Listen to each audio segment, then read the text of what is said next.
Arestado ang isang negosyante matapos magtangka umanong manuhol sa National Bureau of Investigation. Ang umano'y suhol na 200,000 piso kapalit daw sana ng kalayaan ng ilan niyang pahinante na lumabag sa regulasyon ng Department of Agriculture. Balitang hatid ni John Consulta.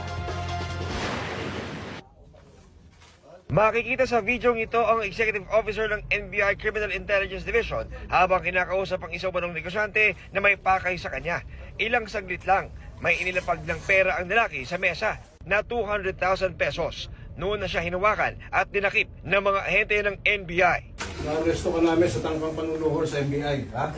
May karapatang kang huwag mong magsalita o magsalita, ano man sabihin mo, ay maaaring gamitin laban sa'yo.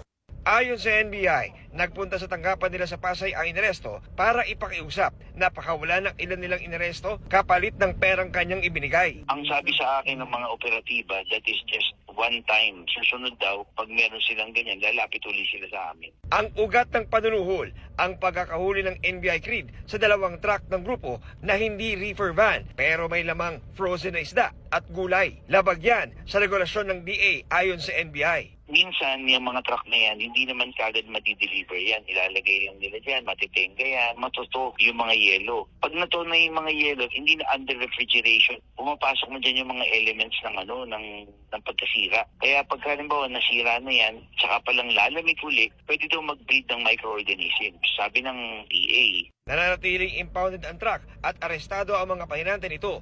Naharap naman sa reklamong corruption ng public official ang nagtangkang kumadrino sa 5 inaresto. Sinusubukan pa ng GMA Integrated News na makuha ang panig ng mga suspect. John Consulta, nagbabalita para sa GMA Integrated News.